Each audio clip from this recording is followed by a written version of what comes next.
This is Robert Faust speaking. These are a series of interviews and educational programs that I did in 2003. So that's over 20 years ago because today is March 31st, 2023. So it's back before there was widespread acceptance of biostimulants, and specifically humic substances. Dr. Tan and myself are pioneers in the humic substances research and scientific world, as well as in my case as a practitioner and user and developer of humic substances. So now they're widely accepted and getting more and more acceptance as research gets more and more definitive. And we hope that in the future will be more and more acceptance as things tend to change and younger, more educated people become into agricultural science. And so you're going to be hearing Dr. Tan. He used to teach at UCLA, and he is one of the top researchers, read a couple books and published many papers on humic substances. And he was met with derision, as I was back in the day when these things were called snake oil or muck and mire. And things have changed. Now there's worldwide acceptance. We have figured out how to produce an economical and practical form of humic acid, which we call full humics and full power, and they're widely accepted now. And you're listening to VoiceAmerica.com, great the world's information leader that in goes Internet back Talk to Radio. 2003.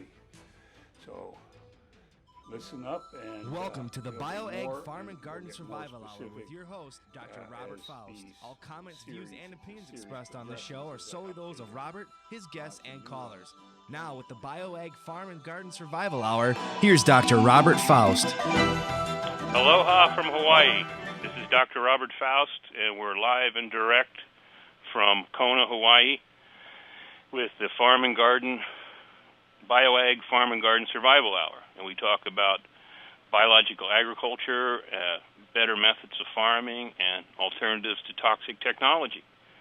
And I'm so happy to have Dr. Kim Tan on this morning. He's published quite a few books on soil science, and we'll talk about that. And he's got a new book out called Humic Matter in Soil and the Environment, Principles and Controversies. He's published a great number of papers on humic acids. And humic substances, humic acids, are of immense importance to mankind, both as in the agricultural, environmental, and even health fields. And hasn't been taken all that seriously by Western science over the last 50 years, but it's been taken very seriously in China, where it has a traditional use dating to the Ming Dynasty, and also in Eastern Europe and Russia and other locations have a slightly different take on soil science than we do, keeping in mind that a lot of the soil science terms were actually Russian words. So also, I like to bring up a news item every week in the first part of the show. And last week I talked about a study. This is ironic because I talked about a study that correlated methyl bromide, which is one of the leading soil fumigants used on just about all high-value crops in California. As I update the series, one of the worst greenhouse and we'll add new material and be able to answer a lot of questions. With prostate cancer, with exposure to methyl bromide and a number of other compounds. Well, here's one from the 20th, July 20th, environmental editor of The Independent in the UK. It so happens that President Bush is trying to get weasel out of the ozone treaty, and he's actually trying to get an exemption for methyl bromide. So there you go. One government study says it causes cancer, and it's a direct correlation with prostate cancer, and then it depletes the ozone. It's one of the worst ozone gases, greenhouse gases, and yet this pesticide is being supported by our president. The measures have been progressively tightened ever since. Scientists reckon that they will eventually prevent 2 million cases of cancer a year in the U.S. and Europe alone, but President Bush's new demands threaten to throw the process into reverse. So they center on the pesticide methylbromide. Now, the greatest attacker of ozone left in the industrialized countries, the U.S. is responsible for a quarter of the world's consumption of the chemical, which has also been linked with increased prostate cancer in farmers. So like I've been saying for years, it's not information that's lacking. It's not that we don't know these things. It's policy. It's on the policy level, and that is affecting agriculture worldwide, and all us farmers are pretty much controlled by policymakers. So no matter how much information or technology we're offered, we're still constrained by policy, and that's the problem. So what can we do? Well, we can take care of our own infrastructures. We can understand our own soils. We can understand how to do the job right and do what we can. And in that regard, I'd like to introduce Dr. Kim Tan, Professor Emeritus, University of Georgia, Athens, Georgia. And he has over 200 articles, abstracts, proceedings, and book chapters. He's also the author or co-author or editor of 13 books, including Environmental Soil Science, Soil Sampling, Preparation Analysis, Principles of Soil Chemistry. He's a fellow of the American Society of Agronomy and the Soil Science Society of America. And he's a member of the International Soil Science Society and the International Association for the Study of Clays, and the International Environmental Biogeochemistry Association, among other organizations. Dr. Tan is the recipient of the 2003 Fulbright Scholarship Award for teaching soils and humic acid science in Argentina. He received the MS degree in agronomy and a PhD degree in soil science from the University of Indonesia in Jakarta. Professor Tan also completed postdoc training in North Carolina State University at Raleigh and in Cornell.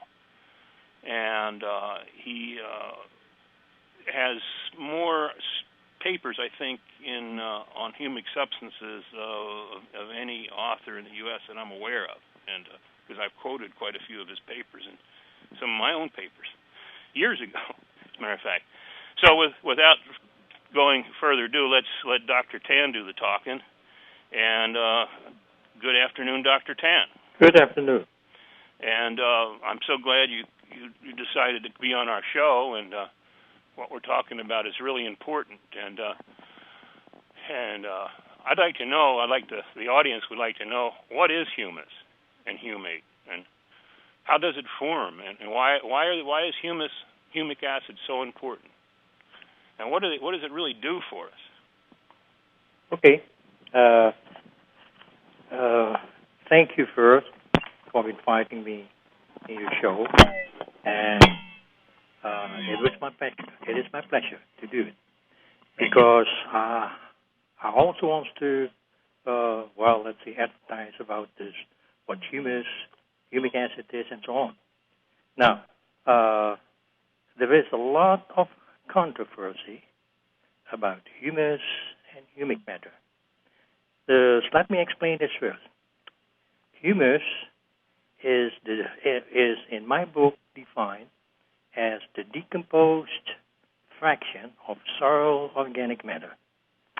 And soil organic matter is composed of living matter and dead organic matter. The dead organic matter fraction is composed further of two fractions. A fraction at various degrees of decomposition, in which the morphology of plants is still visible, and when lying on the surface of the soil, it is called litter. Litter is very important for the nutrient cycling. Now, the second fraction, this is the completely decomposed fraction with no traces of the anatomical structure of plant material.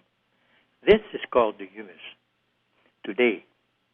Now, the humus today is then divided into two parts. It's divided as a non-humified, divided into a non-humified and a humified fraction. The non-humified part contains all the chemical compounds released from plants during decomposition, during the rotting process, thus in general terms, such as lignin, protein, carbohydrate, and so on. These are the major compounds. And they are the sources from which the humic matter or the humified substances are formed by the process we call today humification. Now, this humified fraction contains the humic acid, the fulvic acid, and other humic substances. They make up the bulk of the soil humus.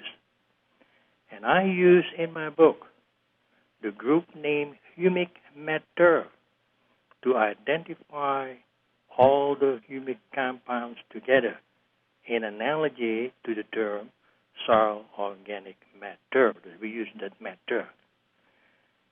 Now, this is the difference then between humus and humic matter.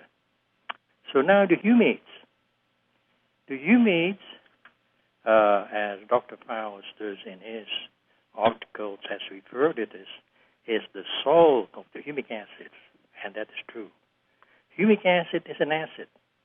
Like, for example, just compare as a comparison, acetic acid is an acid. And the salt of acetic acid is called an acetate. So therefore, the salt of humic acid should be called a humate. Potassium humic acid is properly called this potassium humate. At the same token, we can also have the sulfates. The fulvic acid is an acid, but the salt of fulvic acid should be called sulfate. Hence, potassium fulvic acid is then called potassium sulfate. Now, today, the name humate is a term used for commercially produced humic compounds, used as a soil amendment, and there is an issue about it, whether this is a soil amendment or a fertilizer. And this issue is addressed in my book. Is a humate a soil amendment or a fertilizer?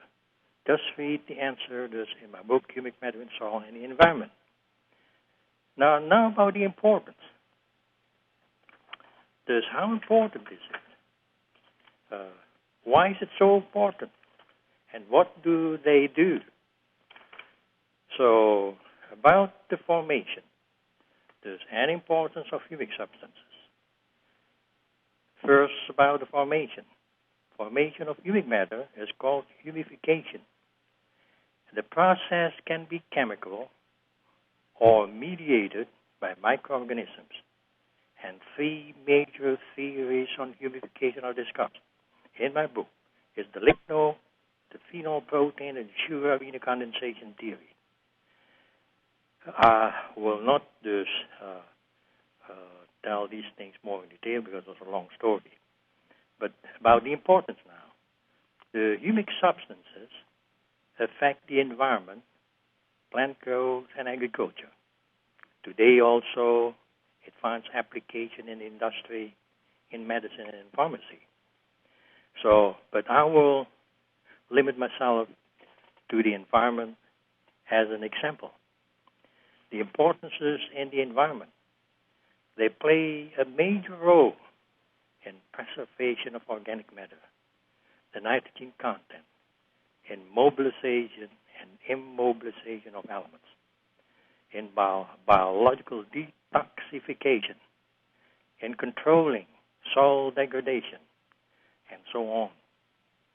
And briefly, I will state as an example of all these major benefits, the mobilization and immobilization of elements is probably becoming a multi-million-dollar business. Just like it or not, they are here, and they will continue to increase. But the farmers usually listen to the scientists before they buy the product, unless the producers are very aggressive and have data to support it. Then they will listen. But otherwise, they listen to the extension service and so on. And Yeah, this is the problem. Well, we'll be discussing this more when we get. And they will react with soil and with fertilizers too. Now, since the soil properties may differ from one to another soils, the reaction of the humic acid with these different soils is expected to be different too. And we don't know too much about the reactions yet because the humates and humic acid is a very young science. And there are also questions. In this respect, we have also questions about the origin of the humic acid, whether this has also something to do with the different reactions it may cause this with the soils. For example, some of the scientists are wondering whether humic acid from lignite or linodite is lower in quality, thus in reaction capacity, than humic acid from soils. And a similar question pertains to humic acid extracted from coal and oil shale. But then at the same token, there are also questions of humic acid differences from molly soils, endosols, podosols, oxosols, and peat, and so on. The humic acid extracted from these soils are expected to be different in quality. Hence, there's the humates originating from the humic acid, when applied to the soil, may give you different reactions. So we don't know too much yet, and we don't have a specific answer yet, and are waiting for more results of scientific investigation in the future. Yes, it's like you say, it's a very young science because we didn't even have the tools to investigate it. That's right. Up to about 20 years ago. Yeah. And now we're looking at functional groups and MRI and all this kind of technique, and it just brings up more questions than it provides answers. And it provides answers, that's right. Mm-hmm. But as far as the importance of humic substances and the benefits, we here in the tropics, see tremendously rapid soil degradation. And, we're looking for a method to alleviate the need for slash and burn agriculture. That's right. And humic acids can help. Is that something you agree? I agree with that because the humic acid, especially in those soils, can control or at least put the brake on the degradation of the soil ecosystem. The soil degradation, this is a complex issue. It's an issue. And it starts as soon as the vegetative cover is destroyed. And soil degradation then accelerates after that with the increased destruction of organic matter content. And the degradation process in solid is in fact a natural process. And all soils will be affected. As I compare it in my book as the aging of human beings, becoming old. See, if you become old too soon, you get sick too often, then all kinds of ailments will attack you. Same thing in soil. Yes. In nature, if it is a natural process and it is unavoidable, it is a very, very slow process. But it is the main process for the evolution of the Earth landscape. However, with human interference, this degradation process accelerates very rapidly, and it will take accelerated degradation only a few years to carve the Earth's surface to damage everything. Now, in the degradation process, we also have we can also distinguish physical, chemical, and biological degradation. And all three processes are non-avoidable. But as I told you a moment ago, we can control or put the brakes on temporarily. And we can reach, with good management, a temporarily equilibrium condition that can be maintained for years. For example, I can state an example in chemical soil degradation. Now, chemical soil degradation can be caused by leaching and by pollution and contamination. So I will limit myself with leaching. Now, leaching is defined as a loss of elements from the soil.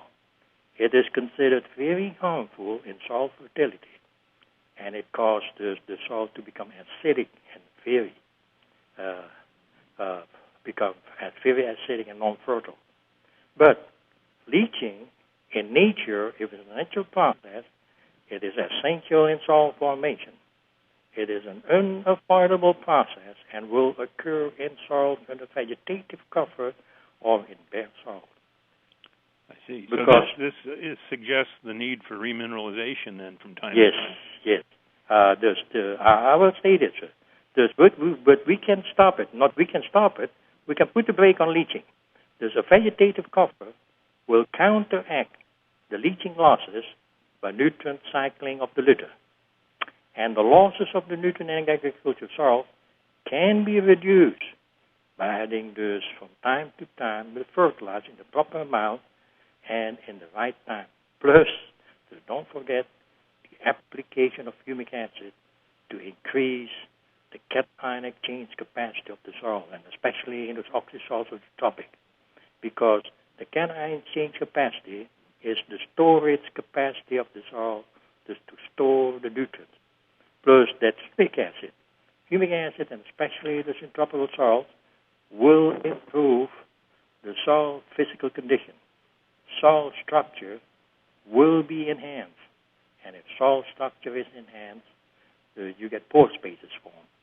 You get this increase in resistance against erosion and so on. So it's a very important process. Yes, indeed. I think the only thing that's keeping our huge populations on this earth alive is that average of 8 inches of soil we have out there. Yes. And once that's gone, well, especially people here in the tropics know what happens after a few years. It's just brush and weeds and alien trees. Mm-hmm. And I agree. Yep. And the biggest population of the world is in the tropics and subtropics.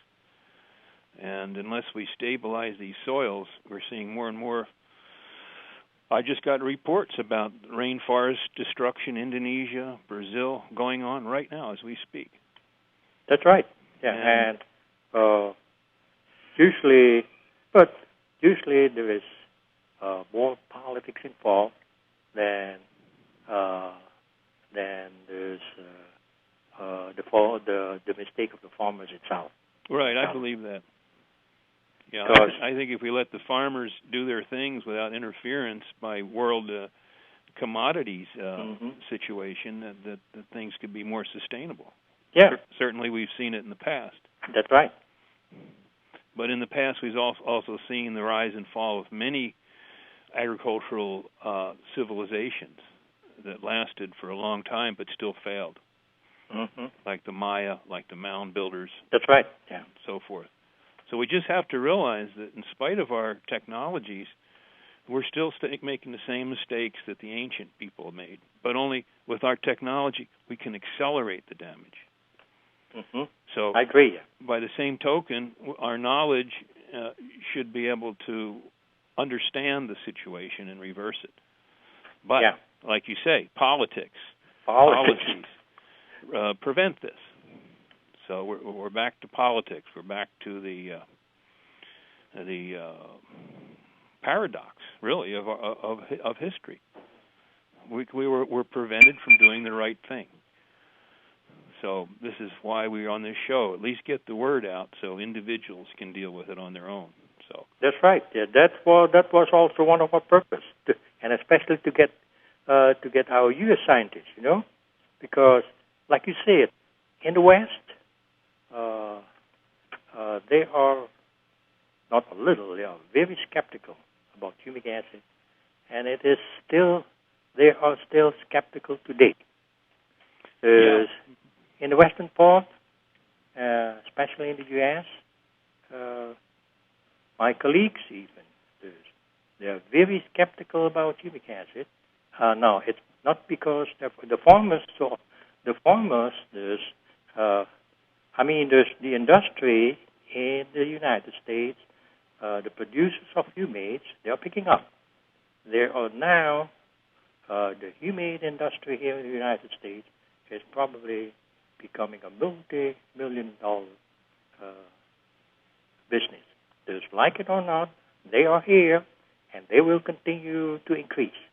But the farmers usually listen to the scientists before they buy the product, unless the producers have are very aggressive and have data to support it.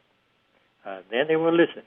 But otherwise, aloha from Hawaii, and aloha to Dr. Tan. We're here, and we're talking about humic substances, humic matter, we should say, humic matter, and humates, and so forth. And we just got finished before the break talking about why there's so much animosity, hostility, and skepticism by the establishment, academia. Yeah.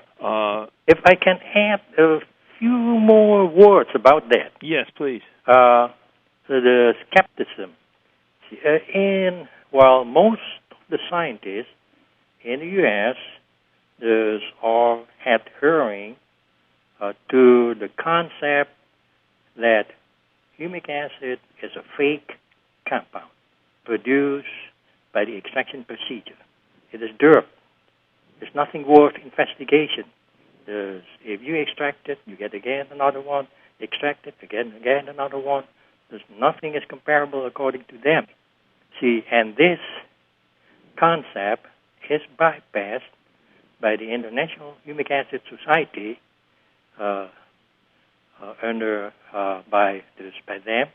by introducing the concept of operational compounds, operational substances. They use the term operational substances, but this is only bypassing the issue. There's an operational compound.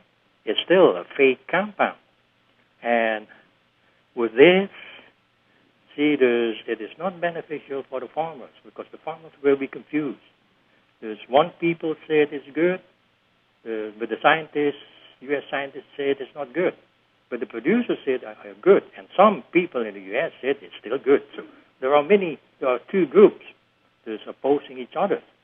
And, well, today there's the group that believes in humic acid is getting more ground because today there's even the industry, right? The medicines and pharmacy.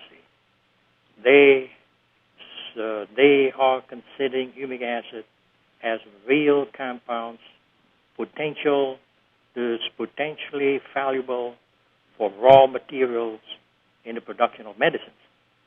And they have done. This is not true for us in the U.S.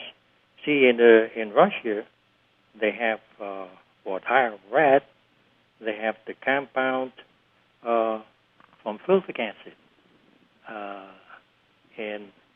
that can treat.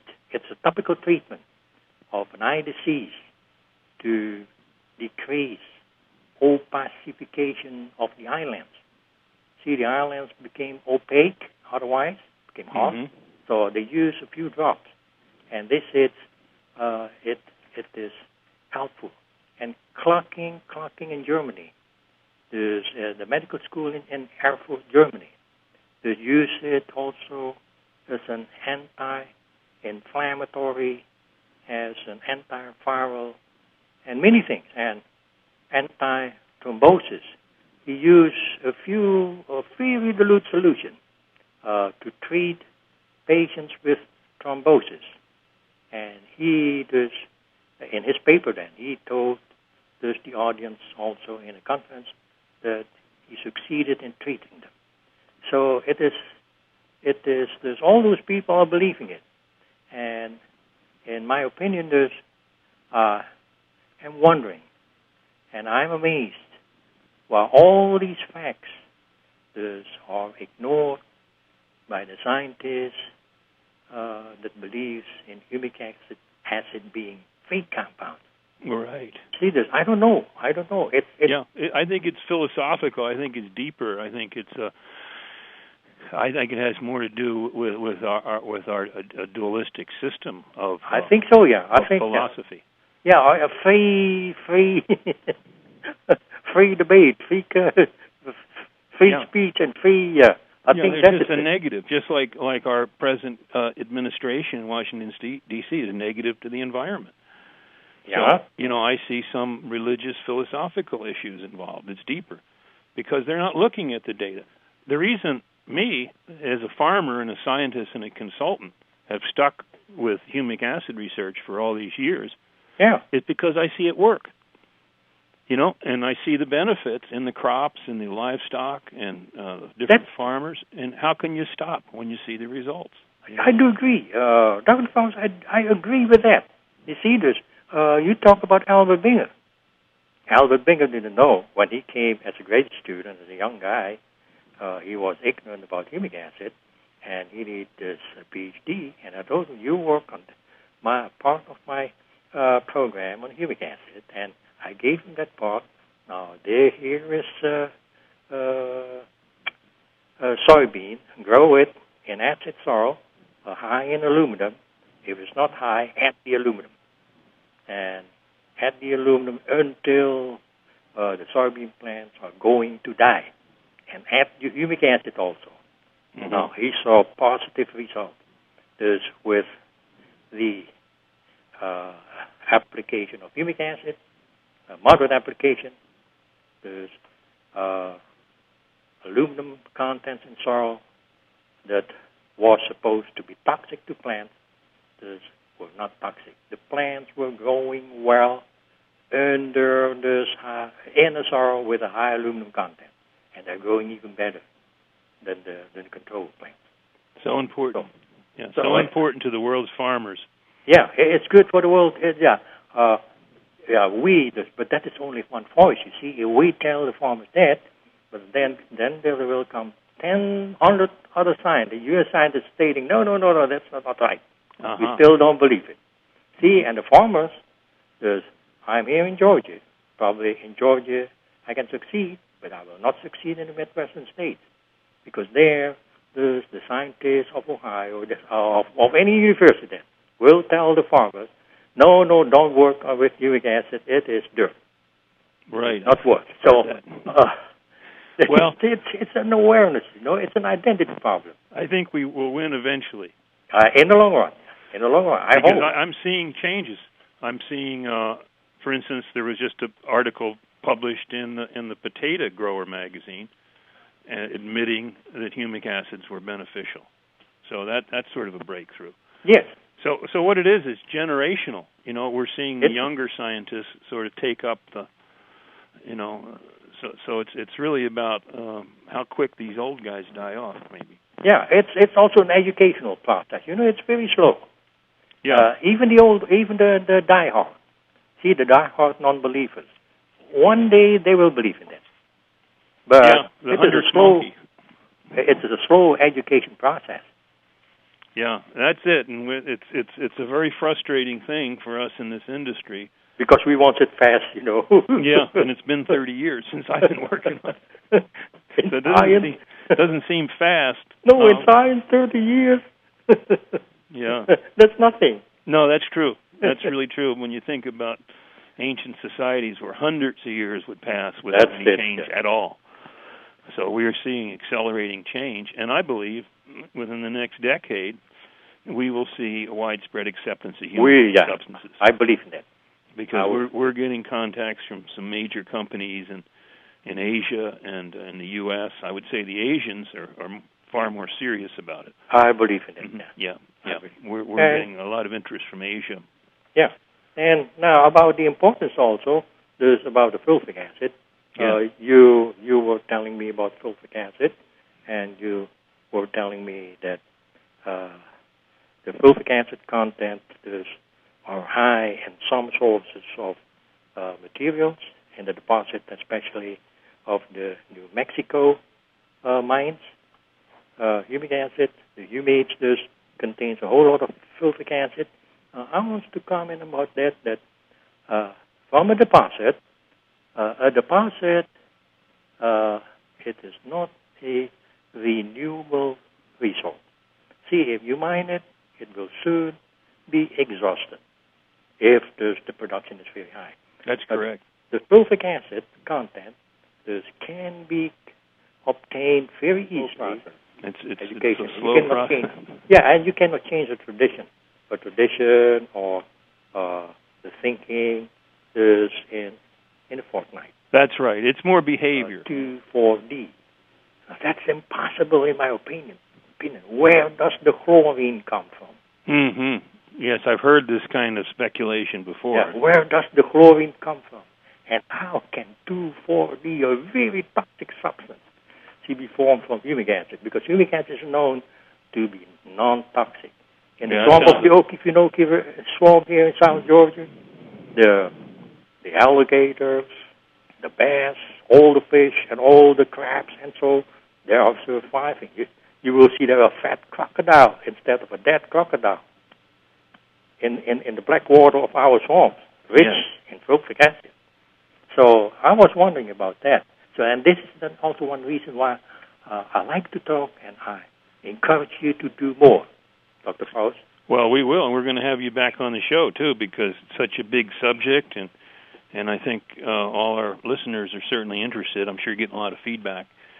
And we need to have you on again, and I'll try to schedule that if you're willing. Sure. Yeah. I'm willing to do it. And I'd like to mention your book. It's called Humic Matter in Soil and the Environment, Principles and Controversies. This is published this year. This year, just in April. In April, right. And that's available online at Decker. At Decker's website. Yeah, and that's DEKKER. Yes, or they just use the email, the short email. Right. It's book orders. Book orders. At Decker.com. At Decker.com. And that's for the USA. Yes. And Canada. So if it's international, it's for China and so on, then they have to use international. Just go to their website. They have a nice website. Yeah, they have a nice website. Or they can use also an email address. It's international. It's INTL. Okay. Orders. It means international orders. INTL. Orders at Decker.com. Real good. So you can pick up that book, Humic Matter in Soil and the Environment, and his other book, earlier book called Environmental Soil Science. Environmental Soil Science. Second edition. Yeah, because the principles of the reasons, the basics for all this explanation that I have used a moment ago is in there. Yes. And in the other book, a third book, it's the Principles of Soil Chemistry. It's in the third edition. So you really want to get up to speed out there, you need to read Dr. Tan's books because it's got it all laid out in the basics of the concepts of soil science and humic substances, and farmers need to know more. Farmers need to know more. And they actually, it's true, there's been surveys, they get most of their advice from chemical dealers, like 90%. Mm-hmm. Way more than they get from extension people. Mm-hmm. So that's kind of the problem we have. And, so I recommend farmers become knowledgeable themselves. Don't believe anybody, Believe their own judgment. They do, based on knowledge. They become more knowledgeable. Yeah. Because in my classes, when I was still active teaching the principles of soil science, I have probably 60% farmers in there. The sons of the farmers, the family of the farmers. 60%. Yes. 40% are just other students who wants to go for an advanced degree. So a whole lot. And I'm teaching them, and I'm telling them every time, well, don't believe too much. Use your rationale. This humic acid is not a toxic compound. It is very beneficial for your physical, for your chemical, and for your biological health of the soil, of your soil. Because I told them that every time. Right. So they seem to be taking this advice and applying. They're picking it up, yeah. Mm-hmm. I hope so. Yeah. Well, I think the hope is in the next generation of farmers. That's right. As we have a saying You can always tell a farmer. You just can't tell him very much. But it takes education, and that's our only hope, I think. That's right. And we've got to move along because. And we have to be patient, Dr. Faust. We have to be patient. It's hard to be patient. It's a very slow process. It's education. It's a slow process. And you cannot change a tradition. A tradition or the thinking is in a fortnight. That's right. It's more behavior, you know. That's right. It's a behavioral phenomenon. Well, let me talk about next week. Next week we're going to have Don Weaver. Don Weaver talking about remineralization. This is another he's a good guy. Feature. He's a good guy about mineralogy. Yeah, you know him, yeah. Yeah. And he's going to be talking about the book by John Humic about the survival of civilization, and his newest book on remineralization. I see. So come back next week for remineralization with Don Weaver, and then I'm going to talk to Dr. Tan and get him back on the show, hopefully in the month of August or maybe in September.